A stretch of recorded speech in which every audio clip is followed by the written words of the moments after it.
Recently, I met up with one such ham operator. Would you believe it?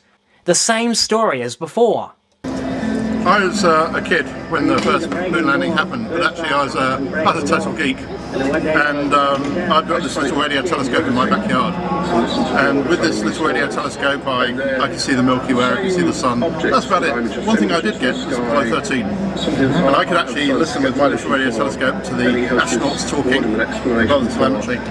So if it is all stage managed, it's a pretty elaborate thing, because I know there were people up there in space, right? And so, okay, I don't know whether they actually set foot on the moon. Apollo 13 itself never went to the moon. But I certainly know there are people up there in space. That wasn't stage managed, that was real. I have first-hand experience that that was real. Where was Apollo 13 when you picked up that signal? Is it in Earth orbit? This was quite close to the Earth, yeah. Did you track it like all the way to the moon and back? No, I didn't have the sensitivity for that. Okay. But they were definitely in space. Webb must certainly know this to be the case. He used clips before, after, and even during this segment, and tap-danced his whole way through. Another omission I apparently committed dealt with amateur radio operators. How can radio hams be regarded as independent verification when the FCC restricts what little of their data they can and cannot release to the public? Not mentioning this in his video is another fallacy of omission by Phil Webb. By George, he's right. I didn't say anything about amateur radio operators in my video about parks, did I? For that matter, I didn't mention anything about Tesla inventing the radio, or Marconi and his work in radio telegraphy. And I left out a huge chunk of info on the use of carrier pigeons during the U.S. Civil War. Why did I do that, I wonder? Could it be because my video was about Parkes Observatory? Bingo! And yet, you show this in your Parkes video. And by concentrating on only the television signals, Jarrah ignores the fact that there were voice communications and telemetry coming from the command module and lunar module that could be intercepted by anyone, including the Soviets, and any savvy amateur radio operators who simply had to point a dish antenna toward the moon and listen in. That's what I responded to, and you know that's what I responded to. Now, Webb goes on to become the first propagandist that I have seen to actually provide citation for the Soviets tracking Apollo.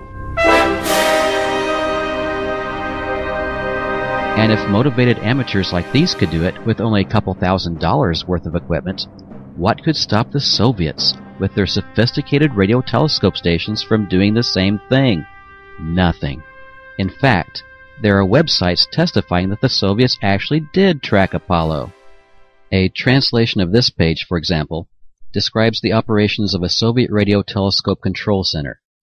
It tells us that the TNA 400 antenna was equipped with a low-noise receiver, which operated in the 13-centimeter band, the S-band in which the transmitters of the Apollo program's lunar modules operated, and not only did the center receive the signals, but the demodulator was able to separate the signals transmitted on the sideband frequencies from the main carrier, which was subsequently fed to other equipment to separate voice, telemetry, and television data.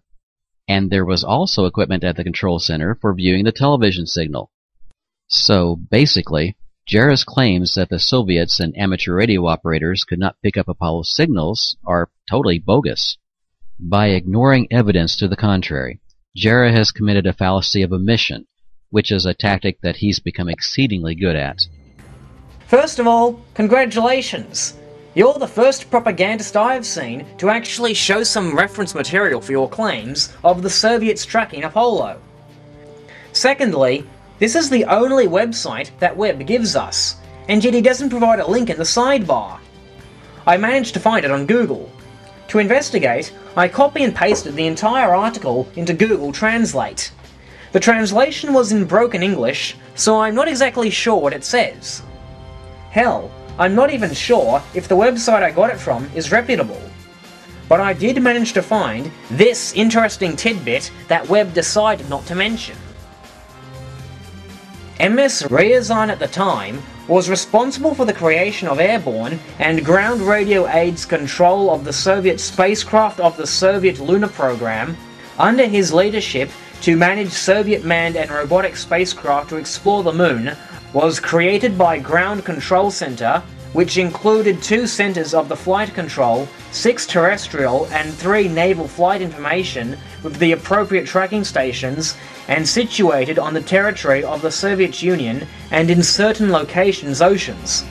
However, these funds could not be used for receiving information from the Apollo, as they worked in a different frequency range with signals having a different structure.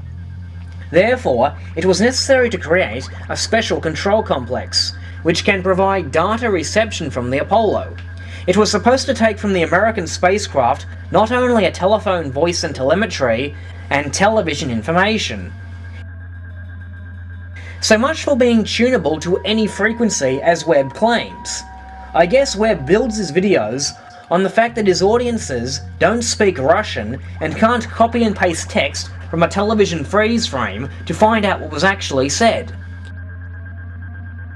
The article goes on to say that it was decided to use the TNA 400 telescope in Crimea to receive the Apollo signals, but the site had to be hurriedly upgraded and redesigned in order to accommodate signals in the 2,300 MHz range.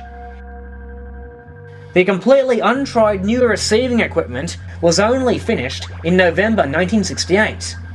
But even though they got the receiving equipment finished at the last minute, was it used to track the Apollo craft all the way to the moon and back, as the propagandists insist? I think not.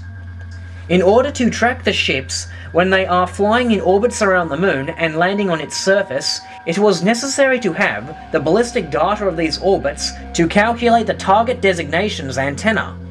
However, such information the Americans have not been published.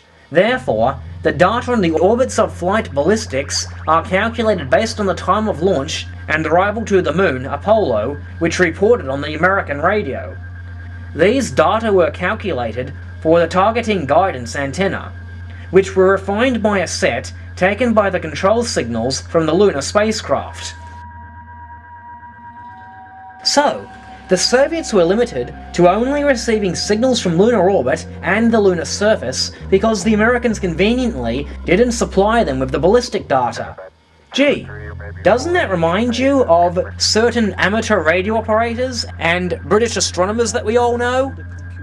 It's also interesting to note that this article says the Soviets only picked up signals from Apollos 8, 10, 11, and 12. What? No Apollos 13 through to 17? Hey Astrobrant, didn't you say the Soviets tracked us the entire way through the Apollo program? Now, I don't know about Apollos 8, 10, and 12, but I'm still skeptical on whether or not the TNA 400 facility picked up signals from Apollo 11, at least during its alleged touchdown and alleged moonwalk. The TNA 400 facility is located in Crimea.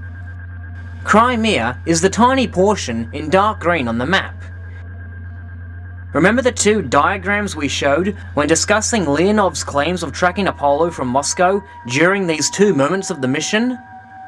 As with Moscow, Crimea is nowhere to be seen from the moon during the time of Apollo 11's alleged touchdown and alleged moonwalk, and as such, the TNA 400 facility could not possibly have picked up signals during that time. Even if we give the Russians the benefit of the doubt, for Apollos 8, 10, and 12, the article still states that they were limited to receiving signals only during lunar orbit and from the lunar surface. Hardly all the way to the moon and back, don't you think?